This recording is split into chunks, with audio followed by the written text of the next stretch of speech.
Face your fears. Face your fears. They said we face our fears. But how will I face my fear when they are faceless? How will I face my fears when I'm weak and tired? How do I face my fears when daily I'm losing the grip? How do I face my fears when I'm not even experienced to do so? How will I face my fears when what I fear is not the fears themselves, but what I fear is my future being undefined? What I fear is my family setbacks. What I fear is my hypocritical religion. What I fear is my unstable economy. What I fear is my love language. What I fear is me being hurt again. What I fear is being burnt by the same fire twice.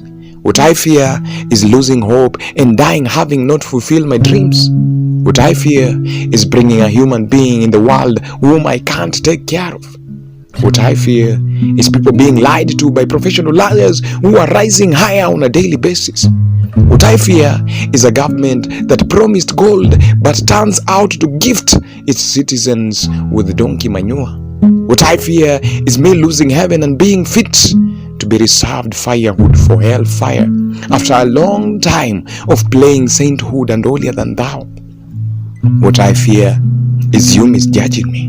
What I fear is you expecting much from me and I turn out to disappoint you. What I fear is a spiritual dead generation preaching the goodness of the Lord.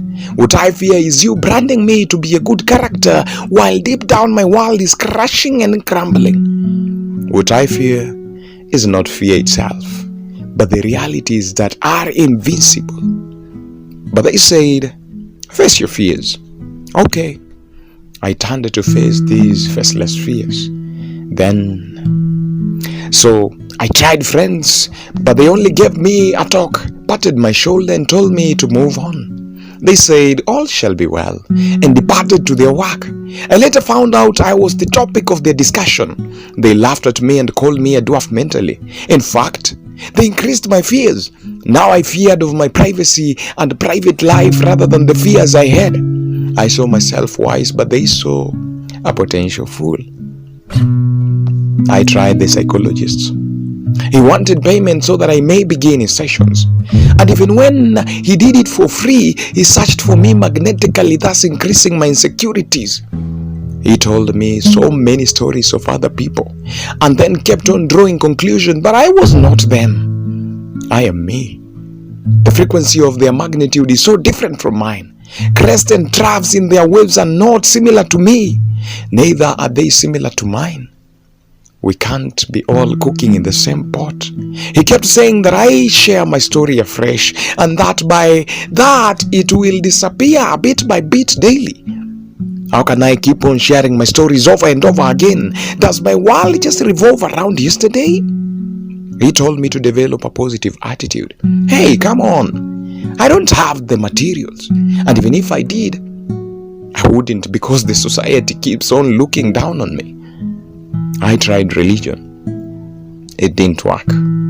All said I'm demon possessed. They poured me the anointing oil. They planned prayer sessions on daily basis. And after that I was asked for a prayer fee. I was told that someone wanted to steal my star. They prayed in tongues, a language which even angels are surprised of what they are saying. I was told to purify myself with holy water. I wonder how holy the water was, since the one who prayed for it to be holy is my fellow human being, flesh and blood. They just surprised me by their inconsistent talks. I was just their customers and the preaching toy. They expected me to give a testimony of how their prayers worked. Those liars, using the holy books to deceive masses. Yet their character is contrary and opposite to what they preach. I tried family too. They said I was wrongly named. They linked my situation with some sort of witchcraft. They said it was a spell from one of the relatives who never wanted good for me. They didn't want me in some of their gathering. I was the last one to be informed of their stories.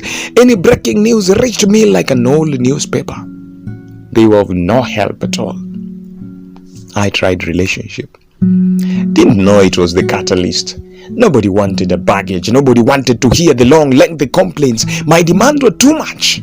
I was friendless, spending more time in my imagination and my fears, digging more pit holes and rescuing myself in the arms of these fears.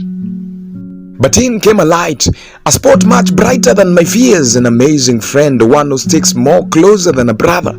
With just a single talk on my knees, I felt the weight eased. I didn't Google for the procedure to reach him. It required no special connection on whom I knew so as to book an appointment with him. He was always there, always ready, waiting for me to just call him. His arm outstretched, waiting for me to bid him enter and solve all my problems. He wiped my tears, cleaned my heart, mended my soul, and even though I kept on offending him, he still stood by my side. My fears departed, what seemed impossible now dissolved, and for now, all these victories are as a result of him being on the wheel. He is the one living in me, for me to live Jesus Christ. His word is a lamp unto my feet and light unto my path. He never disappoints. He loves to the uttermost. Amidst the fears, He is the sweetest song. Amid his tough time, He is the walking stick. Amid his tears, He is the soothing melody. And amidst the trials of life, He is the perfect refuge. Come unto Him just the way you are. He will take you heavy load that you have. He will ease you, and He will give you His lighter one. Because once you meet Him, you will be fearless.